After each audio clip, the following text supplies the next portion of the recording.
In the studio, we have with me today Thomas Penny III, President of Donahoe Hospitality Services. Welcome. I like that title. Thanks for having me, man. I've been looking forward to getting here. Man, I'm looking forward to having you in here. It's good to see that you had a chance to come on by the studio and talk to us because, you know, what you've been able to accomplish, I mean, they've saw the footage. They've seen some of the things that you've done. You've, you know, been here in the city a long time. And tell me a little bit about what motivated you in this whole hospitality industry. Well, Kwame, you know my story. You know, my only brother, 2 years my senior, he died when I was 18. He was 20 years old. And a few days after his passing, my father asked me to deliver remarks at his funeral. And I was 18 years old, had never spoken publicly a day in my life. And I remember just being at the casket, kneeling down next to it and saying everything I do going forward was to make my brother proud. Mm-hmm. And that's been the driving force behind everything I do. And I've had a great run in the industry, right? Having started washing dishes, making $4.25 an hour 27 years ago to... Now you started, you know, people, and I want to back up because you have an incredible story, motivated, you know, by, you know, of course, your parents, more importantly, the situation with your brother, the promise that you made to him that day. And I will say you've kept that promise. You know, everyone I know in the city knows about that story. They're inspired by that story. But more importantly, you inspired other people to come up with something that motivates them. But walk me back through the dishwasher. I mean, you start off as a dishwasher? Hey, look, man, I used to be back there washing pots and pans, you know. I know. I was in my own world back there. And again, man, I just think that in life, you know, we're all faced with some difficult circumstances, right? And I think adversity does not build character, it reveals it. And my story is a story of resilience, of perseverance, right? And anything is possible when we apply ourselves, right? And so that's what it's been about. Absolutely. And I tell people the dishwashing story because, you know, I worked at dietary at Washington Hospital Center, and guess what we did? We washed dishes, right?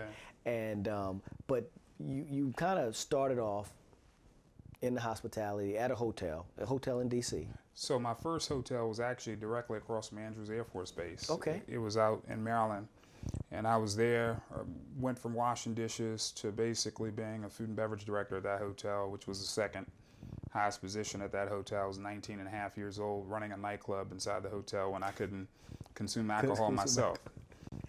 And how did you do that? How did you make that step from washing dishes to actually being in that second highest position in the hotel at 19? So it went from washing dishes to driving the hotel van to working the front desk to working in the restaurant as a supervisor to being promoted on to food and beverage director. That was kind of the lineage of how it happened. And, you know, it was as if I was getting promoted almost every 6 months. And I was just a young kid that was driven, right? And I had adults around me who appreciated how hard I was working. I remember at one point there was a woman who was about 70 years old, and I can remember setting her table. She was a server.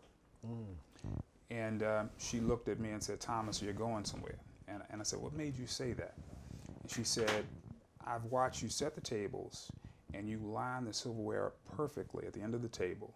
You line the napkin up perfectly at the end of the table. That tells me you have a great sense of pride in what you do." And she said, "That tells me a lot about where you're going." And I didn't understand it, you know, when I was young, but I've come to appreciate you know, what she shared all those years ago and reflect back on it. Now, at what moment did you say, you know what, this is an industry for me? Like I really want to. I enjoy doing this. I know you start washing dishes, then you drive in the van, and when you're a teenager and they let you drive the van, you're already happy just to be driving the van, right? I mean, like, well, what happens is you start to make more money, right? and all of a sudden, I got the keys to the restaurant and the food and beverage operation, right?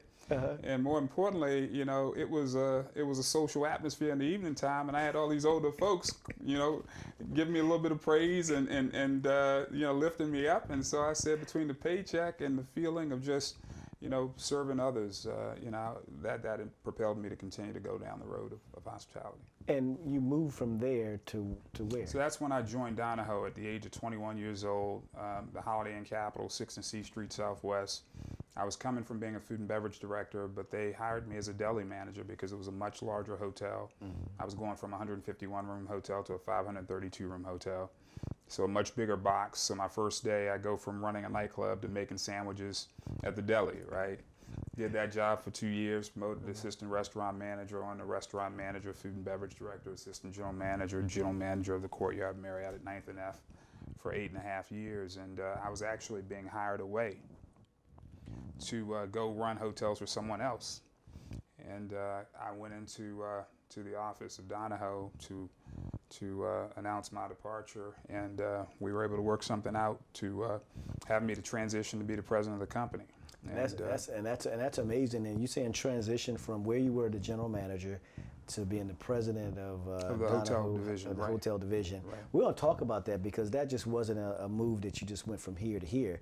That was a move you went from here to here.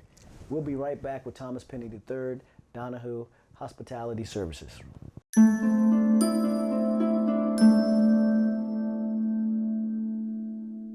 My name is Darren Stewart. I go to Thurgood Marshall Academy. My name is Kayla Williams, and I'm a freshman at Temple University. The program has helped me by opening my mind to travel more. The Challenge now in GSF has helped me just open my eyes to different cultures, gave me the opportunity to learn and speak a different language, and then experience that and then use that language in another country. And just realizing that there are people out there who are not as fortunate as I am. And so it makes me want to help them. Just knowing that you have to always be open to new things and never judge anybody.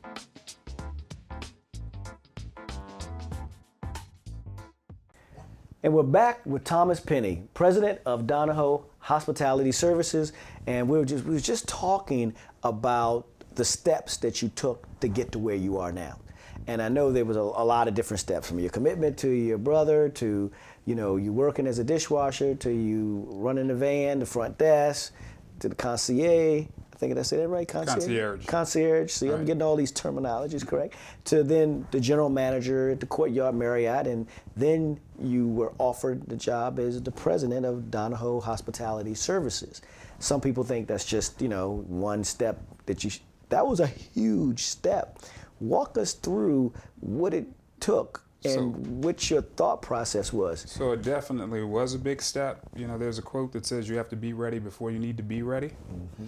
And what I was doing was modeling hotel transactions. I had an interest in hotel ownership as a general manager. And so I began to learn that part of the business shortly after becoming a general manager. Mm-hmm. While being a general manager at the Courtyard, I also took over as chair of the board of the Hotel Association for a 2-year term, representing the industry here in the city. And so that was a position that thrust me into the public light, if you will. And so between understanding the business at a high level, also exposure in various facets of the city, I began to suggest to the Donahoe folks that I had value above just running hotels. And then as they would move around and talk to folks in the hotel space, I was one of the personalities within the organization that folks knew, even over above, some of the other folks that had been in the organization that had a higher title, if you will. And so Donahoe is a great organization. They saw the talent within me, and granted, I had the courage to say that, I wanted more. As a matter of fact, as I was going in to talk with them, I told them that I didn't want to have any regrets. I'd been with them 21 years at that point, and I was 42 years old at the time. And I say, hey, look, I don't want to have any regrets. And so, I want to make certain that I continue to move myself forward. And I think the lesson that I would share to others, right, when you feel that you're ready for an opportunity, you have to have the courage to affirm as much. And between the courage to affirm as much and an organization that appreciated my contributions, the stars aligned and it created the opportunity for me to move up a few steps from general manager and transition into the role of president. Into the role of president. And do you believe that the time that you spent learning the business as opposed to learning how to some people try to learn how to get ahead, mm-hmm. right? They try to figure out what's the game to get ahead as opposed to learning the trade, learning the craft mm-hmm. that will allow you to be ready to take advantage of an opportunity when it presents itself. So I think, it's extremely important, right? When you transition into a role, you master the role you have quickly, and then begin to learn the next job, right? I think I say to my team all the time, you have a chance to earn 2 paychecks. The one is the physical amount that's deposited in your account. The second is the opportunity to learn. Everybody doesn't cash that second paycheck. And so it's extremely important, you know, as I was coming up, and I still do it to this day, I'm looking to learn the next thing now, such that I'll begin to acquire the skills and hopefully assume some of the responsibility before I have it. And I think that's critical, right? And I think that if we apply that mindset to any and everything we do, we'll position ourselves to have the opportunity to run higher, even above what we're doing today. And I think people don't know that, I mean, the position that you currently have is, I don't know how many other African Americans in the country hold the position you have within a company such as where you are with the hospitality services. So in terms of hotel management company presidents who are African American, I only know of 2. Okay. And that's 2 in the country. And on one hand, I'd say that you know, we have a lot of work to do, right? In 2019, we should be further along, right? And so my job is to one, perform at a high level such that I can open the door wider, right?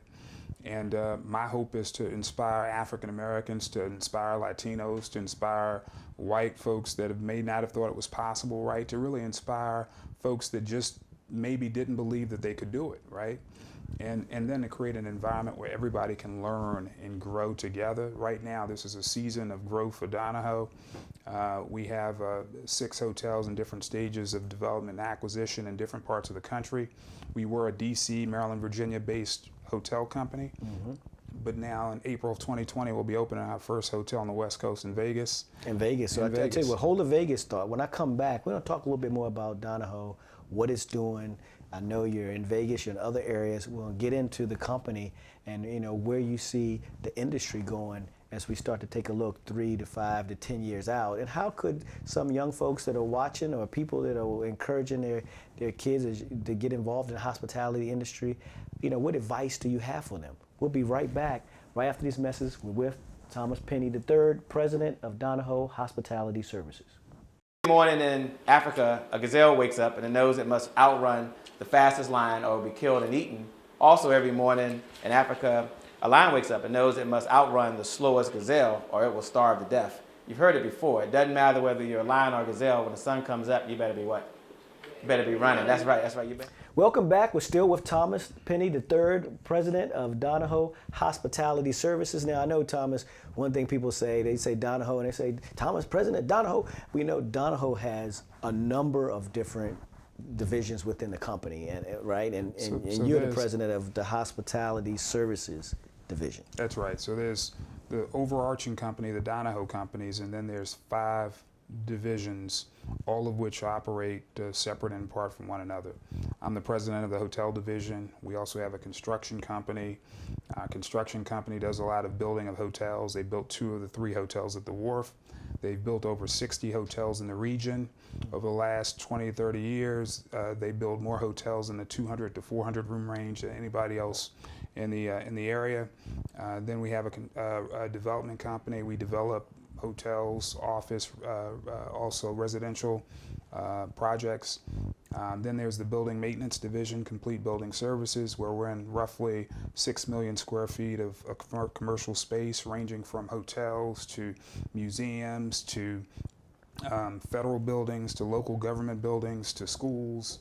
And then we have our real estate services division, of which it does brokerage, and it also basically manages the buildings that we have from an office perspective. Well, just to see the vision of Donahoe and what they've done, what they've been able to accomplish, and then how they go out and grab talent, right?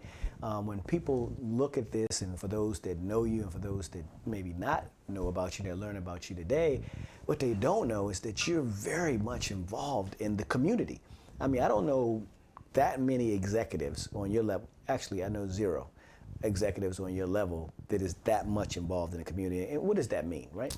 That means that I know that you're on the board of So Others May Eat, and a lot of people on a lot of boards, right? Then you was part of the selection committee for the chancellor here in the District of Columbia. you clearly were the founder, co-founder of the hospitality public charter high school, which is, you know, phenomenal here in the city, and I think a leader in the region.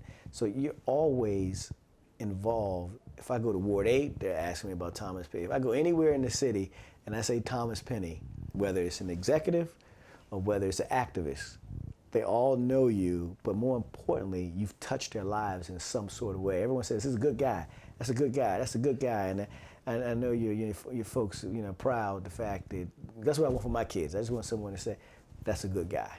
So, you know, it all goes back to my brother's passing, right? You know, when you come to the realization that life is not promised, right? He died at 20. It reinforces the need to live your legacy now, right? To begin to want to leave a legacy now. And so I don't take for granted that I'm in the role that I'm in.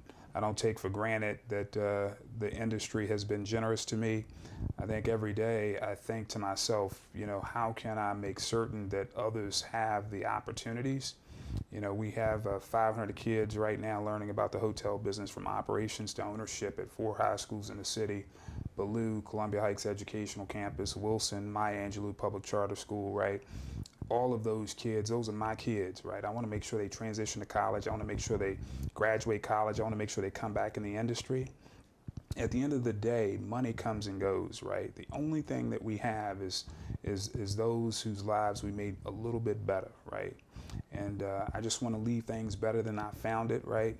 And I tell senior leaders within the organization, right, we want to do business from a hotel perspective better than anybody else, but we also want to leave a mark on the community better than anybody else, right? And so as we continue to add more hotel units, we want to continue to do more in the community, right? Because this is our community, this is our responsibility, recognizing that there are very few people in senior leadership positions of color, right? I have a significant responsibility to make certain that young people and returning citizens, I'm sure you remember I did a spot with Bruce a couple years ago where he came to my hotel and he interviewed a returning citizen, and he told the story about how this man had done 22 years in prison, had never worked before in his life. His first time coming to apply for a job was at my hotel. He was honest, he shared that with me, right, but I could see the fire in his eyes. He went on to, we hired him, he went on and did an amazing job for me, then transitioned from me and was making double the money, right? And so, you know, that's what we live for. That's what it's all about. And so, you know, that is just as important to me as anything I do in the business space. Well, let me say, you know, we appreciate you coming on the show. We appreciate you telling your story, talking about the industry. We appreciate all the stuff that you do for our community. We come back, we're going to just talk a little bit about, give some advice to those young folks who may want to get involved, what steps they need to take. Some people just think you walk in and it's a front desk, right? Because that's what some people see all the time. And I just want you, when we get back, to walk through a thought process that they need to have and what they need to think about when they think about the hospitality industry. And we'll be right back with Thomas Penny III right after these messages.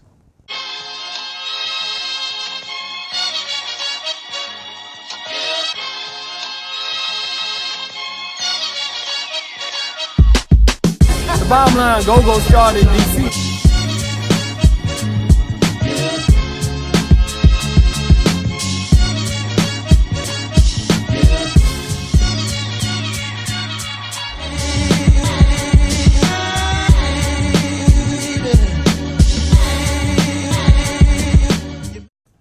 Welcome back. We're still with Thomas Penny, Donahoe Hospitality Services. And Thomas, we've been having some really good, insightful conversations, you know, just about you as the person, you as the business person, you as the community person, Donahoe as a company. What advice do you have for, you know, those that might be watching that are saying, you know, how do I get involved in hospitality now that we know that hospitality is just not about working the front desk? So, you know, there's 130 hotels in this city, right? I would encourage parents to, with kids that are interested, to go down and just tour some of the hotels. Growing up, I didn't understand the complexity of the business, but we got 130 hotels of which anyone can just walk through and just get a feel for how people are being served, how they're being attended to. I think that experience will be valuable for a young person. We have hospitality academies. If they're in high school, consider enrolling in a hospitality academy. They will get invaluable experience, internships, jobs, mentors in the industry. I think that's a valuable opportunity for young people to be exposed. And then I would just encourage folks to reach out to someone in the industry. Clearly, you know, my information is online. You know, I'm at Donahoe, and folks can reach out to me, and I can connect them with someone in an organization. And if they have an interest in the business, we'll find a way to get someone to spend some time with them. Oh no, that's awesome. And I know we have academies within the in Washington D.C. public schools. I know Ballou has academy, Wilson has academy, Columbia Heights Educational Campus, and then Maya. And then Maya. All And have Maya academies. having an academy was important to me personally, right? Because you have some kids that may have had some difficulty that may have caused for them to have some run-ins with the law at an early age. But these are young people trying to figure life out as well. It was important for me personally to make certain we had a program where those kids could also be exposed and have the opportunity to hopefully still transition to college, and if not, transition directly in the industry. I invite young people from Maya twice a year to come have breakfast with me. And it's nothing but young men, right? And we're talking about real life issues. 2 years ago, a young man just transitioned from Ballou to Maya, and he talked about how his mother tried to commit suicide the week before, and he had not shared it with anyone. But because this was a room of men, he felt that he could share it. And to see his classmates real time embrace him, let him know they were there to support him, and put their arms around him was powerful. And then I had my last breakfast with these same young men probably about 4 months ago.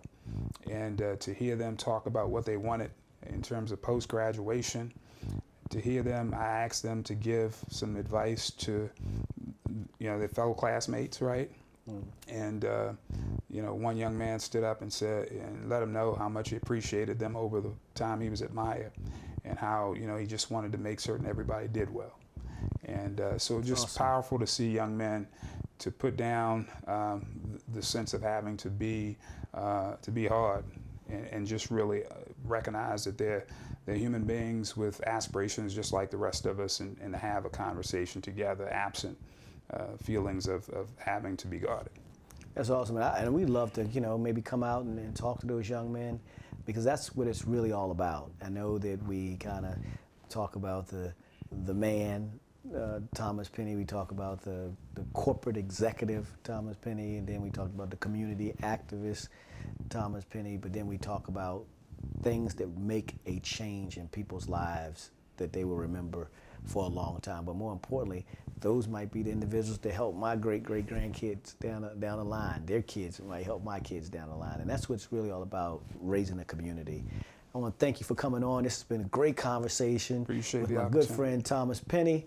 If it's always real talk, you know it's going to be.